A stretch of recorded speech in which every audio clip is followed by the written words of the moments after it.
അമ്മമാർ മനസ്സിലാക്കാൻ വേണ്ടിയിട്ട് നമ്മുടെ കുട്ടികളുടെ ആരോഗ്യത്തിൽ അല്ലെങ്കിൽ കുട്ടികളുടെ പ്രതിരോധ ശേഷിയിൽ ശ്രദ്ധിക്കേണ്ട കാര്യങ്ങളും എങ്ങനെയൊക്കെ അവരുടെ പ്രതിരോധം ഇമ്പ്രൂവ് ചെയ്യാം എന്നുള്ളത് കൃത്യമായിട്ട് അവരുടെ ഭക്ഷണത്തിൽ എന്തൊക്കെ കാര്യങ്ങൾ ചെയ്യണം എന്നുള്ളതാണ് ഇന്നത്തെ വീഡിയോയിൽ നമ്മൾ സംസാരിക്കുന്നത്. ഇതിലൊക്കെ അമിതമായിട്ട് പഞ്ചസാരയുടെ അളവും അമിതമായിട്ടുള്ള ഇത്തരം പ്രിസർവേറ്റീവ്സിൻ്റെ ഒക്കെ അളവുള്ളത് കൊണ്ട് തന്നെ അവർക്ക് ശരീരത്തിൽ ഇൻഫ്ലമേഷൻസ് കൂടാനും അസുഖം വരാനും ഇമ്മ്യൂണിറ്റി കുറയാനും ഒരു സാഹചര്യം ഉണ്ടാവും. ഒരു ഫംഗ്ഷനൊക്കെ സൺഡേ ഉണ്ടാവും. അപ്പോൾ ഈ ദിവസം കുട്ടികളത് കഴിക്കും, പിറ്റേ ദിവസം അവർക്ക് വയർ അപ്സെറ്റ് ആവും, അല്ലെങ്കിൽ വയറിളക്കാവും, അല്ലെങ്കിൽ വൊമിറ്റിംഗ് ആവും, അല്ലെങ്കിൽ വയറ് വേദനയാവും. ഇത്തരം കാര്യങ്ങളൊക്കെ ആയിട്ട് പലപ്പോഴും ഹോസ്പിറ്റലിൽ നമ്മൾ പറയാൻ പോകുന്നത് സ്കൂളിലൊക്കെ പോകുന്ന നമ്മുടെ കുട്ടികളിൽ എങ്ങനെ അവരുടെ പ്രതിരോധ ശേഷി, അല്ലെങ്കിൽ ചെറിയ കുട്ടികൾ അംഗൻവാടി തൊട്ടൊക്കെ പോകുന്ന കുട്ടികളിൽ അവരുടെ ഭക്ഷണക്രമത്തിൽ എന്തൊക്കെ നമ്മൾ ആഡ് ചെയ്യണം എന്നുള്ളതാണ്.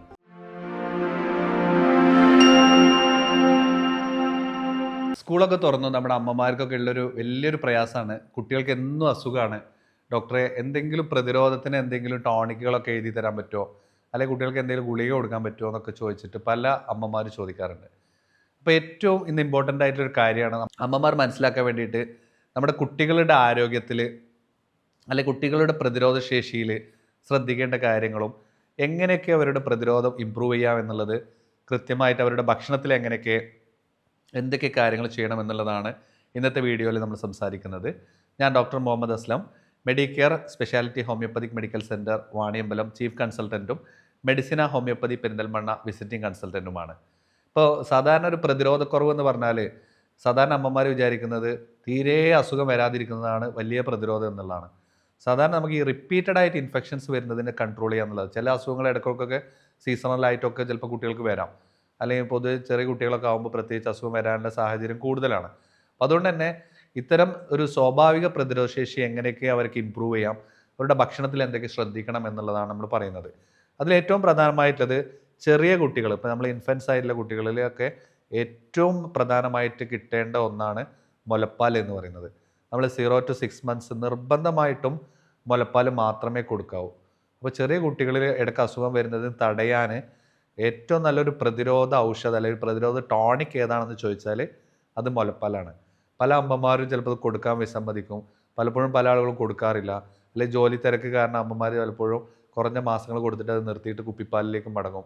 അല്ലെങ്കിൽ പ്രായമായ ആളുകളൊക്കെ പലപ്പോഴും പറയും, കുട്ടി വിശന്ന് കരയുന്ന കണ്ടില്ലേ, ഇനിയിപ്പോഴും മുലപ്പാൽ കൊടുക്കുക, അതിൻ്റെ ഒപ്പം മറ്റു പല കമ്പനികളുടെ പേരിലുള്ള കുപ്പിപ്പാലുകളിലേക്ക് മാറാൻ വേണ്ടിയിട്ട് അവരെ നിർബന്ധിക്കും. ഇങ്ങനത്തെ പല സാഹചര്യങ്ങളും നമ്മുടെ നാട്ടിലുണ്ട്. അപ്പോൾ നിർബന്ധമായിട്ട് അമ്മമാരറിയുക, 6 മാസത്തിന് മുമ്പ് മുലപ്പാലല്ലാത്ത ഒന്നും കൊടുക്കാൻ പാടില്ല. നമ്മൾ വെള്ളം പോലും കൊടുക്കേണ്ട കാര്യമില്ല. ആ കുട്ടിക്ക് ആവശ്യമായിട്ടുള്ള വെള്ളവും അതുപോലെയുള്ള വൈറ്റമിൻസും മിനറൽസും ആൻറ്റിബോഡീസും പ്രതിരോധ അണുക്കളും ഒക്കെ അടങ്ങിയ ഏറ്റവും നല്ലൊരു പാനീയമാണ് കുട്ടികൾക്ക് ഉണ്ടാകുന്ന മുലപ്പാൽ എന്നുള്ളതാണ്. അപ്പോൾ മുലപ്പാൽ കുറവുണ്ടെങ്കിൽ ആ മുലപ്പാൽ കൂട്ടാൻ വേണ്ടിയിട്ടുള്ള ശ്രമങ്ങളും അമ്മമാർ അതിനനുസരിച്ചുള്ള ഭക്ഷണ ക്രമീകരണങ്ങളോ ചിലപ്പോൾ ചില മെഡിസിൻസിൻ്റെ സപ്പോർട്ടൊക്കെ വേണ്ടി വരും. അപ്പോൾ അങ്ങനെ ഉണ്ടെങ്കിൽ അത് ക്രമീകരിക്കുക എന്നുള്ളതാണ് ചെറിയ കുട്ടികളുടെ ഇമ്മ്യൂണിറ്റി കാര്യത്തിൽ പറയാനുള്ളത്. ഒരു 2 വയസ്സ് വരെയെങ്കിലും അവരെ നിർബന്ധമായിട്ടും മുലയൂട്ടാൻ ശ്രദ്ധിക്കുക എന്നുള്ളതാണ് ഏറ്റവും പ്രധാനമായിട്ടുള്ളത്. പിന്നെ 6 മാസത്തിന് ശേഷം നമുക്ക് ചെറിയ ചെറിയ ഭക്ഷണങ്ങളൊക്കെ കൊടുത്തു തുടങ്ങാം, ചെറിയ കുറുക്കുകളൊക്കെ കൊടുത്തു തുടങ്ങാം. പിന്നെ അതിൽ ഓരോ പ്രോട്ടീൻസും കാര്യങ്ങളൊക്കെ ആഡ് ചെയ്ത് നമുക്ക് ഓരോ പ്രായം കൂടുന്നതിനനുസരിച്ചിട്ടുള്ള വിവിധ ക്രമങ്ങൾ നമുക്ക് നൽകാവുന്നതാണ്. അപ്പോൾ നമ്മൾ പറയാൻ പോകുന്നത് സ്കൂളിലൊക്കെ പോകുന്ന നമ്മുടെ കുട്ടികളിൽ എങ്ങനെ അവരുടെ പ്രതിരോധ ശേഷി, അല്ലെങ്കിൽ ചെറിയ കുട്ടികൾ അംഗൻവാടി തൊട്ടൊക്കെ പോകുന്ന കുട്ടികളിൽ അവരുടെ ഭക്ഷണക്രമത്തിൽ എന്തൊക്കെ നമ്മൾ ആഡ് ചെയ്യണം എന്നുള്ളതാണ്. അത് ഏറ്റവും പ്രധാനമായിട്ടുള്ള ഒരു പാനീയമാണ് നമ്മുടെ സാധാരണ പാല്, പശുവിൻ പാൽ അല്ലെങ്കിൽ ആട്ടിൻ പാലൊക്കെ നമുക്ക് കുട്ടികൾക്ക് കൊടുക്കാവുന്നതാണ്. ധാരാളം vitamin A, vitamin D, vitamin E, അതുപോലെ കെ പോലത്തെ വിവിധ വൈറ്റമിൻസും ഒക്കെ അടങ്ങിയിട്ടുള്ള ഒരു നല്ലൊരു സമീകൃത ആഹാരമാണ് നമ്മുടെ പാലെന്ന് പറയുന്നത്. ഈ പാല് നമുക്ക് കുട്ടികൾക്ക് തിളപ്പിച്ചിട്ട് നമുക്ക് ധാരാളം കൊടുക്കാവുന്നതാണ്. ഇത് അവരുടെ പ്രതിരോധ ശേഷിക്ക്, അതുപോലെ തന്നെ അവരുടെ വളർച്ചയ്ക്ക്, അവരുടെ കാൽഷ്യം മെറ്റബോളിസത്തിലൊക്കെ വളരെയധികം പങ്ക് വഹിക്കുന്ന ഒന്നാണ്. അതുപോലെ തന്നെ രണ്ടാമതായിട്ട് ഒന്നാണ് മുട്ടയുടെ ഉപയോഗം. മുട്ട നമുക്ക് കൊടുക്കാവുന്നതാണ്. അപ്പോൾ അമിതമായിട്ട് മുട്ട കൊടുക്കുമ്പോൾ നമ്മൾ ചിലപ്പോൾ 2-3 മുട്ടയൊന്നും കുട്ടികൾക്ക് കൊടുക്കേണ്ട കാര്യമില്ല. ഒരു മുട്ട ഡെയിലി കൊടുക്കാം, അല്ലെങ്കിൽ 1-2 ദിവസങ്ങളിൽ ഓരോ മുട്ട കൊടുക്കാം, അല്ലെങ്കിൽ 1-2 കാടമുട്ടകൾ നമുക്ക് കൊടുക്കാം. ഇതിലൊക്കെ ധാരാളം വൈറ്റമിൻ ഡിയും അതുപോലെ തന്നെ മിനറൽസും കാൽഷ്യവും ഒക്കെ ധാരാളം അടങ്ങിയിട്ടുണ്ട്.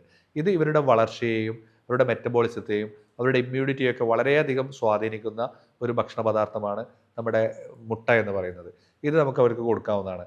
പിന്നീട് മൂന്നാമതായിട്ട് തൈര് നല്ലൊരു പ്രൊബയോട്ടിക്കാണ്. അവരുടെ ദഹനത്തെ ഉണർത്താനും ദഹന വ്യവസ്ഥയെ വളരെ കൃത്യമാക്കാനും മലശോധന കിട്ടാനും അതുപോലെ തന്നെ അവർക്ക് ആഹാരത്തിനോടൊരു താല്പര്യം തോന്നാനും വിശപ്പില്ലായ്മ ഉണ്ടെങ്കിലൊക്കെ പരിഹരിക്കാനൊക്കെ നമുക്ക് കട്ടത്തൈരൊക്കെ കേട് പോലത്തേതൊക്കെ അവർ ആ രീതിയിൽ കഴിക്കുന്നില്ലെങ്കിൽ എന്തെങ്കിലും ഭക്ഷണത്തിലൊക്കെ ഉൾപ്പെടുത്തിയിട്ട് അല്ലെങ്കിൽ കറികളിലൊക്കെ ആഡ് ചെയ്തിട്ടൊക്കെ തൈരൊക്കെ ആക്കിയിട്ട് നമുക്ക് ഇവർക്ക് കൊടുക്കാൻ പറ്റുന്ന ഏറ്റവും നല്ലൊരു ഭക്ഷണം കൂടിയാണ് തൈര് എന്ന് പറയുന്നത്. പിന്നീട് നമുക്ക് ഇവർക്ക് നൽകാവുന്ന ഒന്നാണ് ഇലക്കറികൾ. അതിൽ ഏറ്റവും പ്രധാനമായിട്ടുള്ള ഒന്നാണ് മുരിങ്ങയില എന്ന് പറയുന്നത്.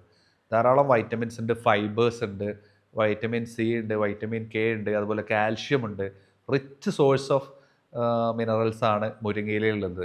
പല കുട്ടികൾക്കും അതൊന്നും ഇഷ്ടമല്ല കഴിക്കാൻ. അപ്പോൾ നമ്മൾ പല രീതിയിൽ നല്ല രീതിയിൽ പ്രിപ്പയർ ചെയ്തിട്ട് കുക്ക് ചെയ്തിട്ട് അവർക്ക് കൊടുക്കുകയാണെങ്കിൽ അതിൻ്റെ ഹെൽത്ത് ബെനിഫിറ്റ്സ് അവരോട് ഉണർത്തിയിട്ട്, അല്ലെങ്കിൽ ഇത് കഴിച്ചാൽ അവരുടെ മുടി നന്നായിട്ട് വളരും, സ്കിന്നിന് നല്ല കളർ വെക്കും, അവരുടെ വളർച്ച ഇമ്പ്രൂവ് ആവും എന്നൊക്കെ നമുക്ക് അവരെ അഡ്വൈസ് ചെയ്ത് കൊടുക്കാം.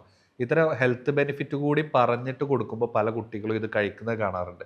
അപ്പോൾ നമുക്കതിൻ്റെ ഹെൽത്തി ആയിട്ടുള്ള കാര്യങ്ങൾ കുട്ടികളായിട്ട് ഷെയർ ചെയ്തുകൊണ്ട് തന്നെ ഇത് നിർബന്ധമായിട്ട് കഴിക്കണം എന്ന് പറഞ്ഞ് നമ്മളും കഴിച്ച് കാണിച്ചു കൊടുക്കുക എന്നുള്ളതാണ് ഏറ്റവും പ്രധാനമായിട്ടുള്ളത്. അങ്ങനെ മുരിങ്ങയില വളരെ ഇമ്പോർട്ടൻ്റ് ആയിട്ട് കൊടുക്കാവുന്നതാണ്. പിന്നീട് പഴങ്ങൾ, വിവിധ കളറിലുള്ള പഴങ്ങൾ. അപ്പോൾ നമ്മൾ ശ്രദ്ധിക്കേണ്ടത് സീസണൽ ആയിട്ടുള്ള ഫ്രൂട്ട്സ് കുട്ടികൾക്ക് കൊടുക്കാൻ ശ്രദ്ധിക്കുക എന്നുള്ളതാണ്. ചിലപ്പോൾ സീസണൽ അല്ലാത്ത ഫ്രൂട്ട്സ് നമുക്ക് മാർക്കറ്റിൽ അവൈലബിൾ ആവും. അപ്പോൾ അതിൽ പലപ്പോഴും പ്രിസർവേറ്റീവ്സോ അല്ലെങ്കിൽ ഇത് കേടാവാതിരിക്കാനുള്ള മരുന്നൊക്കെ അടിച്ചിട്ടായിരിക്കും നമ്മുടെ കയ്യിലെത്തുന്നത്. അതുകൊണ്ട് ഇപ്പോൾ ഒരു മാങ്ങയുടെ സീസണാണ്, ചക്കയുടെ സീസണാണ്, ആ സീസണിൽ വരുമ്പോൾ ആ അധികം നമുക്ക് നാടൻ രീതിയിൽ കിട്ടുന്ന പഴങ്ങളുണ്ടെങ്കിൽ അത് നമുക്ക് ധാരാളം അവർക്ക് കൊടുക്കാം. ആപ്പിള്, മുന്തിരി, ഓറഞ്ച്, സിട്രസ് ആയിട്ടുള്ള പഴങ്ങളൊക്കെ കൊടുക്കാം. വൈറ്റമിൻ സി ധാരാളമുള്ള പഴങ്ങളാണ്. അപ്പോൾ അത്തരം ഫ്രൂട്ട്സുകൾ, ഇലക്കറികളൊക്കെ നമുക്ക് അവരുടെ ഭക്ഷണത്തിൽ ഉൾപ്പെടുത്താൻ ശ്രദ്ധിക്കുക എന്നുള്ളതാണ് മറ്റ് അവരുടെ ഒരു പ്രതിരോധ ശേഷി ഉയർത്താൻ നമുക്ക് ശ്രദ്ധിക്കേണ്ടത്. അതുപോലെ തന്നെ മത്സ്യമാംസാദികൾ അവർക്ക് നൽകുക എന്നുള്ളതാണ്. ധാരാളം നമ്മൾ നോൺ വെജൊക്കെ കൊടുക്കുമ്പോൾ ഏറ്റവും നല്ല ഒരു നോൺ വെജ് ഏതാണെന്ന് ചോദിച്ചാൽ മത്സ്യമാണ്. അവരുടെ കണ്ണിൻ്റെ കാഴ്ചക്ക്, അതുപോലെ അവരുടെ വളർച്ചയ്ക്ക്, അവരുടെ സ്കിന്നിൻ്റെ ആരോഗ്യത്തിന്, അതുപോലെ ഇൻഫെക്ഷൻസ് വരാതിരിക്കാൻ, ഇൻഫ്ലമേഷൻസ്, നീർക്കെട്ട് തടയാൻ, ധാരാളം ഒമേഗ 3, 6, 9 ഫാറ്റി ആസിഡ്സ് ഒക്കെ അടങ്ങിയ മത്തി പോലെയുള്ള ഫിഷുകൾ, ചെറിയ മത്സ്യങ്ങളൊക്കെ കുട്ടികളെ പഠിപ്പിക്കാൻ ശീലിക്കുക എന്നുള്ളതാണ്. പിന്നെ അവർക്കിത് കഴിക്കുമ്പോൾ അവർക്ക് നമ്മൾ അതിൻ്റെ പ്രയാസങ്ങൾ വരാതിരിക്കാനും മുള്ള് കൊള്ളാതിരിക്കാനൊക്കെ നമ്മളൊരു പ്രിക്വേഷൻ എടുക്കുക എന്നുള്ളതാണ്. പല കുട്ടികൾക്കും മുള്ള് കാര്യങ്ങളൊക്കെ പേടിച്ചിട്ട് കഴിക്കാതിരിക്കുന്നുണ്ട്. അപ്പോൾ നമ്മളത് ക്ലിയർ ചെയ്തിട്ട് നല്ല രീതിയിൽ അത് അവരെ കഴിപ്പിക്കുക, അവർ നല്ല രീതിയിൽ കുക്ക് ചെയ്ത് പ്രിപ്പയർ ചെയ്ത് കൊടുക്കുക എന്നുള്ളതാണ് രക്ഷിതാക്കളായിട്ടുള്ള നമ്മളെല്ലാം ശ്രദ്ധിക്കേണ്ടത്. പിന്നീട് മാംസം, നമുക്ക് ഇറച്ചി, മുട്ട, മീൻ, ചിക്കന്, ബീഫൊക്കെ നമുക്ക് അവർക്ക് കൊടുക്കാവുന്നതാണ്. അപ്പോൾ അത് കൊടുക്കുമ്പോൾ നമ്മൾ ശ്രദ്ധിക്കേണ്ടത് ഡീപ്പ് ഫ്രൈ ചെയ്തിട്ടോ അല്ലെങ്കിൽ അമിതമായിട്ട് നമ്മൾ ഫ്രൈ ചെയ്തിട്ടോ കൂടുതൽ സ്പൈസി അടങ്ങിയിട്ടുള്ള അല്ലെങ്കിൽ മുളക് അടങ്ങിയിട്ടില്ല അല്ലെങ്കിൽ ഓവറായിട്ട് സ്പൈസ് ചെയ്തിട്ടുള്ള കുക്ക് ചെയ്തിട്ടുള്ള കാര്യങ്ങൾ അവരുടെ ദഹനത്തിൽ ചിലപ്പോൾ ബുദ്ധിമുട്ടിക്കാറുണ്ട്. സാധാരണ എല്ലാ തിങ്കളാഴ്ചയും ക്ലിനിക്കിൽ കുട്ടികൾ ഈ വയറ് പ്രശ്നങ്ങളായിട്ട് വരാറുണ്ട്. അപ്പോൾ നോക്കുമ്പോൾ സൺഡേ രക്ഷിതാക്കൾ വീട്ടിലുണ്ടാക്കിയ നല്ല രീതിയിൽ കുക്ക് ചെയ്തിട്ട് സ്പൈസി ആയിട്ടുള്ള ഭക്ഷണം കൊടുക്കും. അല്ലെങ്കിൽ വല്ല കല്യാണങ്ങളോ അല്ലെങ്കിൽ എന്തെങ്കിലും ഫംഗ്ഷനൊക്കെ സൺഡേ ഉണ്ടാവും. അപ്പോൾ ഈ ദിവസം കുട്ടികൾ അത് കഴിക്കും. പിറ്റേ ദിവസം അവർക്ക് വയർ അപ്സെറ്റ് ആവും, അല്ലെങ്കിൽ വയറിളക്കാവും, അല്ലെങ്കിൽ വൊമിറ്റിംഗ് ആവും, അല്ലെങ്കിൽ വയറ് വേദനയാവും. ഇത്തരം കാര്യങ്ങളൊക്കെ ആയിട്ട് പലപ്പോഴും ഹോസ്പിറ്റലിൽ തിങ്കളാഴ്ച പോകേണ്ട അല്ലെങ്കിൽ തിങ്കളാഴ്ച ക്ലാസ് നഷ്ടപ്പെടുത്തേണ്ട സാഹചര്യം പല കുട്ടികളും ഉണ്ടാവും. അപ്പോൾ നമ്മൾ പ്രതിരോധത്തിന് വേണ്ടിയിട്ട് ഇത്തരം ഭക്ഷണങ്ങളൊക്കെ കൊടുക്കാമെങ്കിലും ഇത് കൊടുക്കുന്ന രീതിയും കൊടുക്കുന്ന ശൈലിയും നമ്മൾ കൃത്യമായിട്ട് ശ്രദ്ധിക്കണം. അപ്പോൾ അതിൽ അവർക്ക് പെട്ടെന്ന് ദഹിക്കാൻ പറ്റുന്ന രീതിയിലുള്ള ഭക്ഷണങ്ങൾ നമ്മൾ കൊടുക്കുക എന്നുള്ളതാണ്. പിന്നീട് നമ്മൾ രക്ഷിതാക്കൾ ഏറ്റവും ശ്രദ്ധിക്കേണ്ട ഒരു കാര്യം എന്ന് പറയുന്നത്, നമ്മൾ സൂപ്പർ മാർക്കറ്റിൽ പോയാൽ നല്ല കളർഫുൾ ആയിട്ടുള്ള പല കാര്യങ്ങളും കുട്ടികൾ കാണും. അവരെ എടുത്തിട്ട് നമ്മൾ പർച്ചേസ് ചെയ്യും, നമ്മൾ വീട്ടിൽ നിന്ന് കഴിക്കും. അതുപോലെ തന്നെ ഈ സിറപ്പുകൾ, നമ്മുടെ ടൊമാറ്റോ കെച്ചപ്പുകളൊക്കെ വലിയ വലിയ ബോട്ടിലാണ് പല ഫാമിലീസും സൂപ്പർ മാർക്കറ്റിൽ നിന്ന് വാങ്ങിക്കൊണ്ടുവന്ന് കാണാറുണ്ട്. അപ്പോൾ ഇതൊക്കെ അവരുടെ കുട്ടികളും അവരുടെ ഫാമിലിയാണ് കഴിക്കുന്നത് എന്നുള്ളത്. അപ്പോൾ ഒരു മാസം കൊണ്ടോ അല്ലെങ്കിൽ ഒരു 2 ആഴ്ച കൊണ്ടൊക്കെ ഒരു വലിയ ബോട്ടിൽ അവർ തീർക്കുന്നത് കാണാറുണ്ട്. അപ്പോൾ എത്രമാത്രം ഷുഗർ കണ്ടൻറ്റ് അതിലുണ്ട്, അതുപോലെ തന്നെ അത് ഹെൽത്തി ആയിട്ടുള്ള ഒരു കാര്യമല്ല എന്നുള്ളത് പലപ്പോഴും തിരിച്ചറിയാറില്ല. അത് അവരുടെ രോഗങ്ങൾ ഉണ്ടാക്കാനും അവരുടെ ഇമ്മ്യൂണിറ്റി കുറയാനും ഒരു സാഹചര്യം ഉണ്ടാക്കും. അതുപോലെ തന്നെ ഈ ഷുഗർ സിറപ്പുകൾ, ഇപ്പോൾ പാക്കറ്റിൽ വാങ്ങുന്ന കോളകൾ, സിറപ്പുകൾ, ഇതിലൊക്കെ അമിതമായിട്ട് പഞ്ചസാരയുടെ അളവും അമിതമായിട്ടുള്ള ഇത്തരം പ്രിസർവേറ്റീവ്സിൻ്റെ ഒക്കെ അളവുള്ളത് കൊണ്ട് തന്നെ അവർക്ക് ശരീരത്തിൽ ഇൻഫ്ലമേഷൻസ് കൂടാനും അസുഖം വരാനും ഇമ്മ്യൂണിറ്റി കുറയാനും ഒരു സാഹചര്യം ഉണ്ടാകും. അപ്പോൾ നമ്മൾ അവർ വാശി പിടിക്കുമ്പോൾ അവരെ പറഞ്ഞ് മനസ്സിലാക്കുക, അവർക്ക് അത് പരമാവധി അത് വാങ്ങിച്ചു കൊടുക്കാതിരിക്കുക. പിന്നെ ഈ പാക്കറ്റിലുള്ള പല പേരിൽ അടങ്ങിയിട്ടുള്ള പൊട്ടറ്റോ ചിപ്സുകൾ, അതുപോലെ വറുത്ത പലഹാരങ്ങൾ, ബേക്കറി ഐറ്റംസ്, കേക്കുകൾ, നന്നായിട്ട് നമുക്ക് പല രീതിയിൽ വരുന്ന പല കേക്കുകളുണ്ട്. മധുരം അടങ്ങിയിട്ടുള്ള ഭയങ്കര കട്ടിയായിട്ടുള്ള മധുരം അടങ്ങിയിട്ടുള്ള കേക്കുകളൊക്കെ ഇന്ന് സ്ഥിരമായിട്ട് ഉപയോഗിക്കുന്ന പല ആളുകളുണ്ട്. നമ്മൾ പല ആഘോഷത്തിൻ്റെ പേരിലൊക്കെ നമ്മളത് വാങ്ങിക്കും.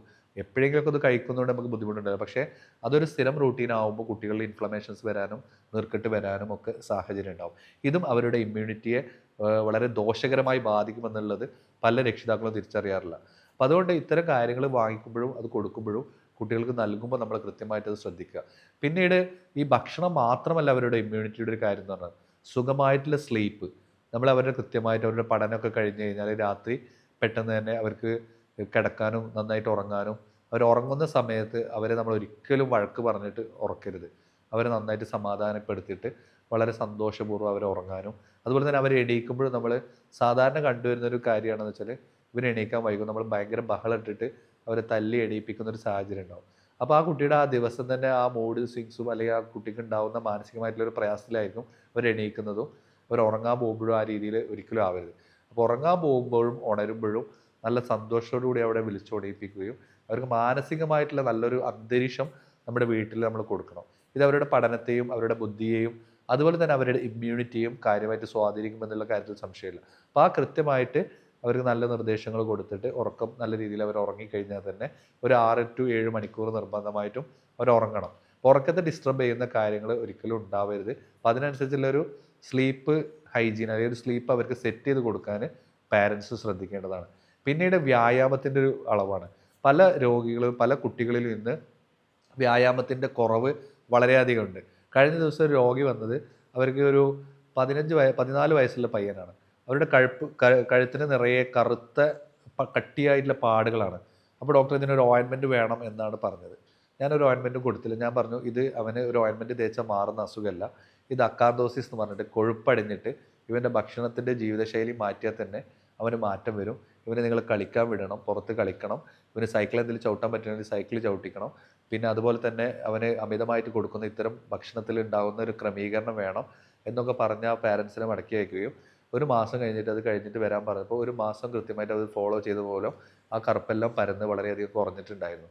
അപ്പോൾ ഈ ഭക്ഷണശീലവും ഇത് തന്നെ കുട്ടികളെ രോഗികളാക്കും, അവരുടെ ഇമ്മ്യൂണിറ്റി കുറക്കും, പല അസുഖങ്ങളും അവരിലേക്ക് ഭാവിയിലേക്ക് വരാനുള്ള ഒരു സാഹചര്യം ഉണ്ടാവും എന്നുള്ളത് പാരൻസ് തിരിച്ചറിയാറില്ല. അപ്പോൾ ഇത്തരം കാര്യങ്ങൾ തിരിച്ചറിഞ്ഞുകൊണ്ട് വേണം ഇവരെ ചികിത്സിക്കാനും ഇവരോട് ഇടപഴകാനും എന്നുള്ളതാണ് നമ്മൾ മനസ്സിലാക്കേണ്ടത്. അപ്പോൾ അതുകൊണ്ട് ഉറക്കം, വ്യായാമം, ഭക്ഷണം, അതുപോലെ തന്നെ ഭക്ഷണത്തിൽ ആഡ് ചെയ്യേണ്ട കാര്യങ്ങൾ ഇതെല്ലാം നമ്മൾ മനസ്സിലാക്കിയിട്ട് നിന്നാൽ ഒരു പരിധിവരെ ഇവർക്ക് റിപ്പീറ്റഡ് ആയിട്ട് ഇൻഫെക്ഷൻ വരുന്നതും ഇവരുടെ അസുഖങ്ങളെ തടയാനും നമുക്ക് സാധിക്കും. അപ്പോൾ ഇമ്മ്യൂണിറ്റി നമ്മളെ കുട്ടികൾക്ക് ഈ വർഷത്തിൽ ഈ സ്കൂൾ കാലഘട്ടത്തിൽ വളരെയധികം ഇമ്മ്യൂണിറ്റി കിട്ടുന്ന രീതിയിലേക്കും മുന്നോട്ട് പോകാനും അസുഖങ്ങൾ വരാതിരിക്കാനും ഈ ഹെൽത്ത് ഇൻഫർമേഷൻ വളരെ ഉപകാരപ്രദമാവുന്ന ഒന്നാണ് എന്ന് ഞാൻ മനസ്സിലാക്കുന്നു. ഇത് നിങ്ങളുടെ സുഹൃത്തുക്കളായിട്ടും ഇത്തരം അമ്മമാരിലേക്കൊക്കെ ഈ ഒരു വീഡിയോ ഒന്ന് ഷെയർ ചെയ്യുക.